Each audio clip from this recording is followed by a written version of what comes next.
Everyone আসসালামু আলাইকুম। আপনার এই নতুন বটে কাজ করবেন কিভাবে? কাজ করার জন্য ফার্স্ট অফ অল আপনি এখান থেকে বটের উপর একটা ক্লিক করবেন। ক্লিক করার পর নিচে দেখবেন যে একটা মেনু অপশন। তো এখান থেকে সিম্পলভাবে মেনুতে একটা ক্লিক করবেন। ক্লিক করার পর দেখবেন যে উপরে একদম উপরে আছে স্টার্ট বাটন। তো আপনি এখান থেকে সিম্পলভাবে স্টার্ট ক্লিক করবেন। ক্লিক করার পর এখান থেকে ব্যাক দিয়ে আপনি চলে যাবেন আপনার টেলিগ্রাম এক্সে। তো এখান থেকে আপনি যে আইডিটা দেবেন সেটার উপর একটা ক্লিক করবেন। ক্লিক করার পর দেখবেন যে থ্রি আইকন, তো থ্রি আইকনে ক্লিক করার পর নিচের দিকে আসবেন। নিচের দিকে এসে দেখবেন যে একটা সেটিং বলে একটা অপশন আছে। তো এখান থেকে সিম্পলভাবে এই সেটিংয়ের উপর একটা ক্লিক করবেন।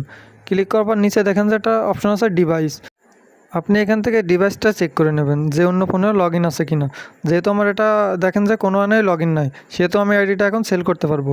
তো সেল করার জন্য এখান থেকে নাম্বারটা কপি করবেন। কপি করে আপনি সোজাসুজি চলে যাবেন আপনার ওই বটে। তো বটে যায় এখানে নাম্বারটা পেস্ট করে দেবেন।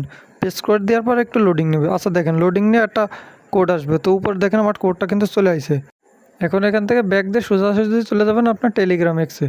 টেলিগ্রাম এক্সে যাওয়ার পর দেখবেন যে এখানে একটা অপশন আছে টেলিগ্রাম।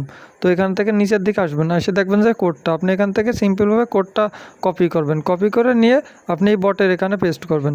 তো দেখেন আমার এটা অলরেডি এখানে পেস্ট করে দিলাম। পেস্ট করে দেওয়ার পর এখান থেকে একটু লোডিং নেবে। লোডিং নিয়ে এরকম একটা ইন্টারফেস আসবে। তো আপনার যদি টু ফ্যাক্টর মারা থাকে আপনি টু ফ্যাক্টরটা এখানে দিয়ে দেবেন। তো এখানে আমি টু ফ্যাক্টরটা দিয়ে দিলাম। টু ফ্যাক্টর দেওয়ার পর এখান থেকে একটু লোডিং নেবে। লোডিং নিয়ে দেখবেন যে আপনার সাথে এরকম একটা ইন্টারফেস আসবে। তো এখান থেকে সোজাসুজি চলে যাবেন আপনার টেলিগ্রাম এক্সে। তো এখান থেকে আপনি ব্যাক বাটনে ক্লিক করে আপনি একদম টেলিগ্রাম এক্সে যাবেন। এক্সে যাওয়ার পর উপরে দেখেন যে থ্রি আইকন। তো আপনি সিম্পলভাবে আবার থ্রি আইকনে যাবেন। থ্রি আইকনে যাওয়ার পর দেখবেন যে নিচে সেটিং বলে একটা অপশন আছে। তো সেটিংয়ে যাওয়ার পর নিচে দেখেন একদম উপরে কর্নারে, উপর কর্নারে এখানে দেখেন যে থ্রি ডট। তো আপনি এখান থেকে সিম্পলভাবে এটা লগ আউট করে দেবেন। প্রতিটা আইডি কিন্তু দেবেন আর লগ আউট করে দেবেন।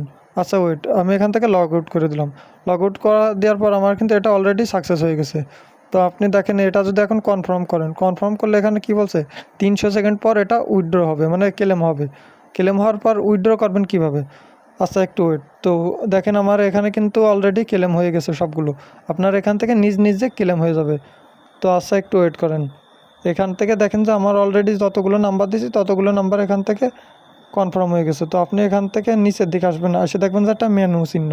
তো আপনি এখান থেকে আবার সেই মেনুতে ক্লিক করবেন। ক্লিক করে নিচে দেখেন যে 2 নম্বর অপশন ওয়ালেট। তো ওয়ালেটের এই সাইডে আছে কয়েন। তো আপনি এটার উপর একটা ক্লিক করবেন। ক্লিক করার পর আপনি দেখবেন যে আপনার এখানে কত সেন্ট হলো। তো আমার এখানে দেখেন যে $3 অলরেডি কিন্তু হয়ে গেছে। আপনি সর্বনিম্ন এটাতে $3 হলে উইথড্র করতে পারবেন। তো আপনি এখান থেকে দেখেন যে নিচে আছে উইথড্রল অপশন। তো এখান থেকে এটার উপর ক্লিক করবেন। ক্লিক করার পর নিচে দেখবেন যে একটা নাম চাইছে আপনার কার্ড নেম, আপনি কার কার্ডে উইথড্র দেবেন। তো আপনি এখান থেকে চলে যাবেন আমার গ্রুপে। যাই দেখবেন যে এখানে লেখা আছে টি আর টিম। তো আপনি এখান থেকে শুধু এইটুকু কপি করবেন। আপনি এটার উপরে ক্লিক করলে অলরেডি কিন্তু এটা কপি হয়ে যাবে। তো কপি হওয়ার পর এখান থেকে আপনি এখানে চলে আসবেন। বটে আসার পর এটা পেস্ট করে দেবেন। পেস্ট করে দেওয়ার পর এটা কিন্তু অলরেডি এরকম একটা প্রসেসিং আসবে। প্রসেসিং এসে আপনার এটা কনফার্ম হয়ে যাবে। তো আপনি এটা কি করবেন, এখান থেকে একটু উপর নিচে করবেন। উপর নিচে করলে দেখবেন যে একদম উপরে একটা তারিখ উঠবে, আপনি কত তারিখে এটা উইথড্র দিয়েছেন। তো দেখেন এখানে আমার তারিখটা উঠছে, আপনি তারিখ সহটা স্ক্রিনশট দেবেন। এখন আমাকে প্রুফ দেবেন কিভাবে? প্রুফ দেওয়ার জন্য সর্বপ্রথম আপনি কী করবেন, এই 3টা জিনিস কপি করবেন। কপি করে আপনি আমাকে পেস্ট করে দেবেন। এইভাবে আপনি আমার নামটা সার্চ করে এখান থেকে আপনি পেস্ট করে দেবেন। পেস্ট করে দিয়ে আপনি এই যে ছবিটা তুলছেন সেই ছবিটা এখন এখান থেকে দিয়ে দেবেন। ছবিটা দেওয়ার পর আপনি কী করবেন, আপনার নগদ বিকাশ নাম্বার এখানে লিখে দেবেন। লিখে দেওয়ার পর আমি সময় মতো আপনার পেমেন্টটা করে দেবো ইনশাল্লাহ।